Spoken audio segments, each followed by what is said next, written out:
mais baixo, porque o quarto na frente estão dois pequeninos meus e eles estão dormindo. Mas está dando para ouvir bem? O pastor Gutenberg sinalizou. Então, ok, Apocalipse, capítulo 1. Uma visão geral sobre o Espírito Santo no livro do Apocalipse. O livro do Apocalipse que despertou tanto interesse desde o ano passado, por ocasião da pandemia. É um livro que estudei lá em Jaguaquara, com os irmãos de diversas congregações, e, de fato, nos apresenta a realidade e pessoalidade do Espírito de Deus no meio da sua igreja. Então, Apocalipse, capítulo 1, versículo 4, vai mostrar o Espírito Santo já atuante desde o princípio. Apocalipse 1,4 diz: João, às 7 igrejas que estão na Ásia, graça e paz seja convosco da parte daquele que é, e que era, e que há de vir, e dos 7 espíritos que estão diante do seu trono. Aqui está o Espírito Santo. A mensagem ela é encaminhada por Deus, através de um anjo, a João, mas existe um toque muito especial da parte do Espírito Santo em conduzir essa mensagem profética, que tem uma relevância muito grande para nós hoje. O Espírito Santo, ele não é retratado de uma maneira singular, mas uma forma de 7, porque o 7, numeral hebraico, representa plenitude. É como se dissesse que o Espírito Santo, em sua plenitude, 7 espíritos, ele está diante do trono de Deus. Quando você avança ao capítulo 4 de Apocalipse, você vai ver a mesma realidade. É um capítulo muito interessante, o capítulo 4 e o capítulo 5 do livro do Apocalipse. No capítulo 4, nós temos uma visão do trono de Deus e, mais uma vez, o Espírito Santo em sua plenitude, os 7 espíritos, eles permanecem sempre diante do trono de Deus. Agora eu queria mostrar algo interessante para vocês no capítulo 5. Apocalipse, capítulo 5, versículo 6. Aqui diz: E olhei, e eis que estava no meio do trono e dos 4 animais viventes, e entre os anciãos um cordeiro, como havendo sido morto, e tinha 7 pontas e 7 olhos, que são os 7 Espíritos de Deus, enviados a toda a terra. Quando a gente estuda um pouquinho mais a fundo o capítulo 5, nós vamos ter um momento muito crucial, importante na história humana. É o momento da entronização de Cristo nos céus. Esse é um assunto pouco pregado nas igrejas. É interessante que após a crucifixão, Cristo permanece cerca de 40 dias com a sua igreja, dando orientações, aparecendo a ela, mas em um dado momento ele sobe, ele ascende definitivamente. E quando ele ascende, Cristo ele é entronizado. Existe toda uma cerimônia, uma festa nos céus para receber a Cristo e aquele que, como cordeiro, foi sacrificado por nós e por isso homem Deus para todo sempre, se ligando à humanidade. Existem salmos que falam sobre isso também. E o que acontece depois que Cristo ele é apresentado e entronizado nos céus? O verso 6 que nós lemos fala que quando o Cordeiro é apresentado, os 7 Espíritos de Deus, eles são enviados a toda a terra. Que evento é esse? É o evento do Pentecostes. É aquele momento, depois de 50 dias, quando Cristo ele é entronizado nos céus, o Espírito em sua plenitude, ele é derramado.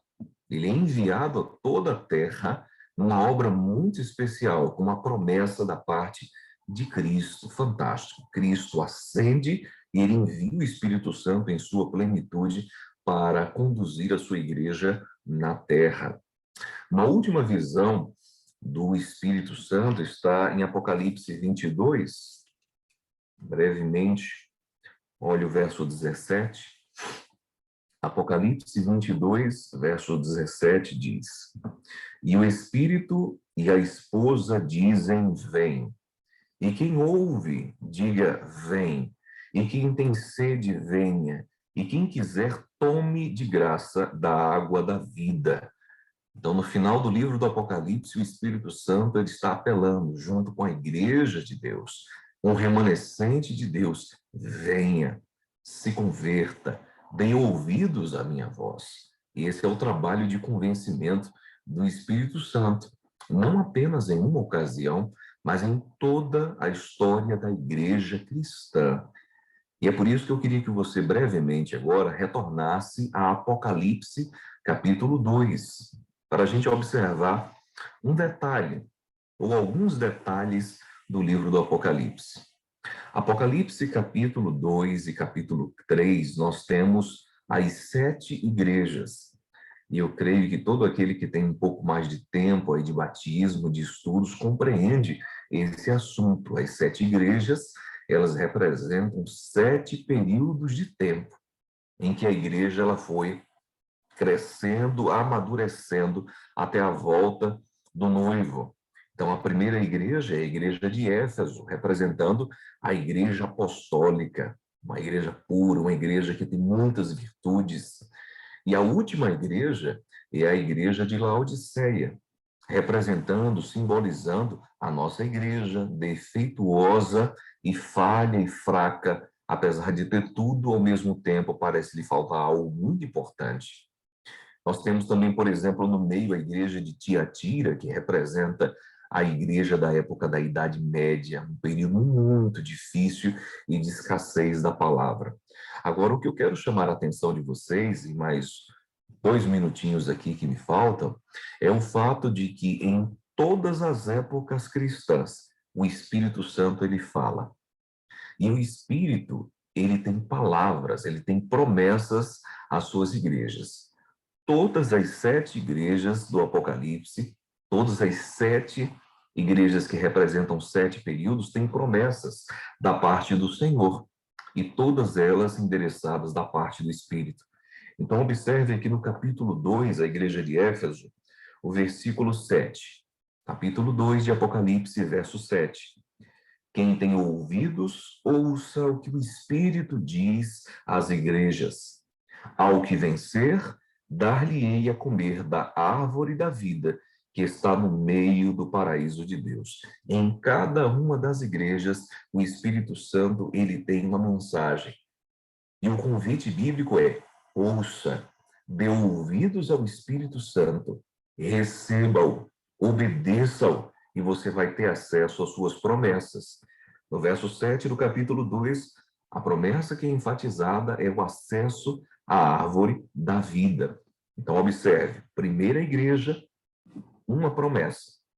Agora, note a segunda igreja, o segundo período da igreja cristã, que é a igreja de Esmirna.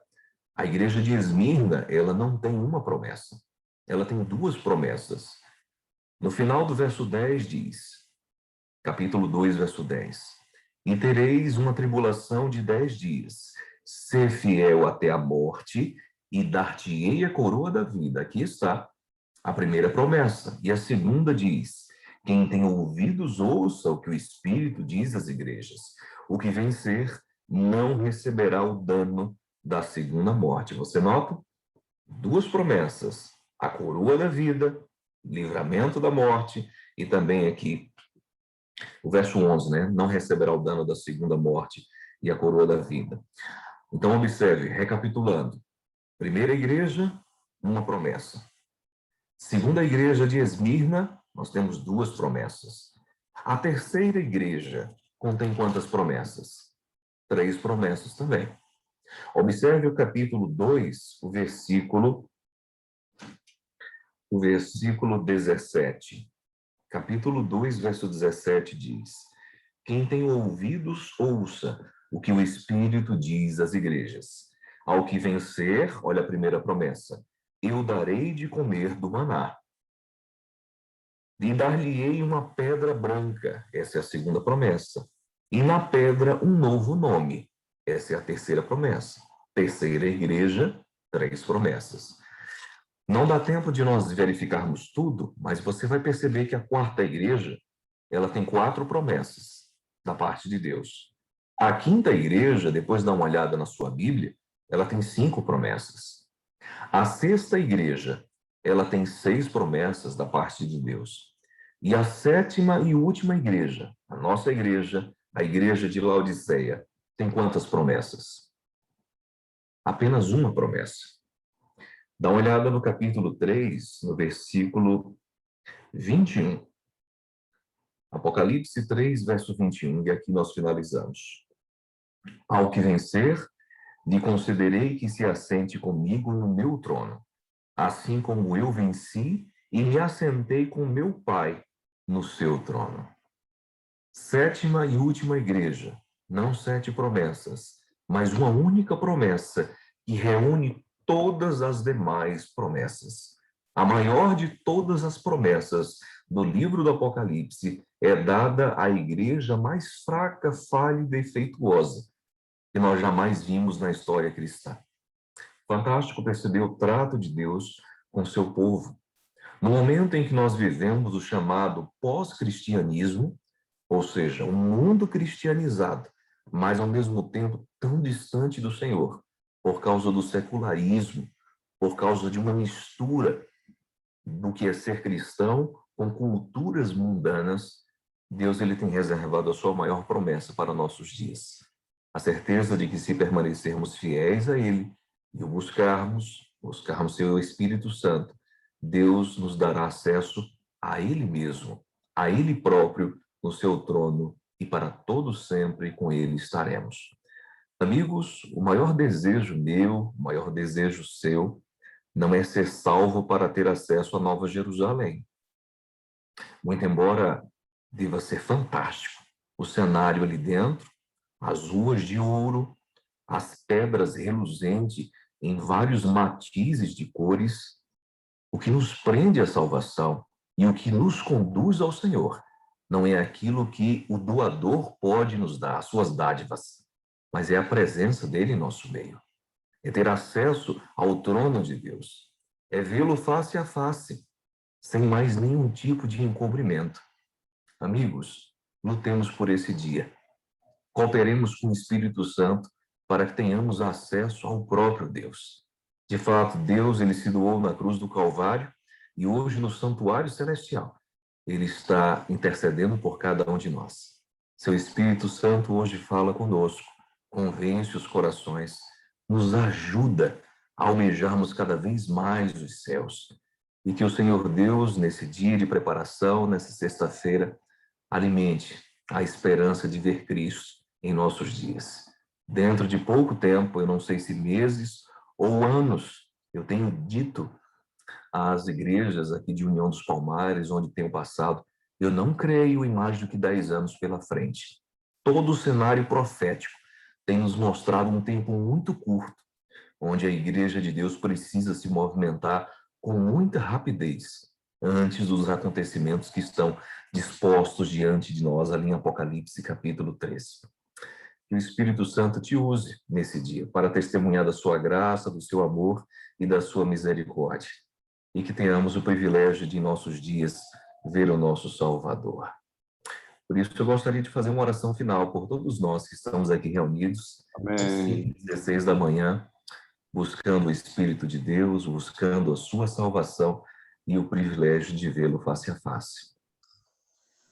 Vamos orar juntos? Querido Pai Celestial, nosso maior desejo não são as tuas dádivas, mas é o Senhor mesmo. Amém. O nosso grande doador de vida, de bênçãos, nosso originador, aquele que tem um propósito maior para a nossa existência. Nosso coração almeja o dia em que a grande promessa da igreja de Laodiceia de nossos dias se cumpra em nosso viver, quando teremos acesso ao trono de Deus. Aqueles que mais se afastaram, aqueles que mais andaram errantes na história cristã, são aqueles que herdam a maior promessa de proximidade com os céus.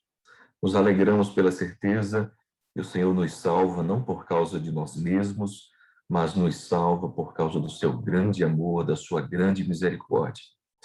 Queremos nos dispor a sermos teus troféus na eternidade, para que todo sempre o teu caráter seja vindicado, manifesto como aquele que é bom, como aquele que realiza grandes coisas por causa de seu caráter. Por isso, Pai bendito, nesse dia de preparação, nos use, nos abençoes e que desfrutemos mais tarde do teu santo sábado em plenitude e com teu Espírito Santo, porque pedimos em nome de Jesus. Amém.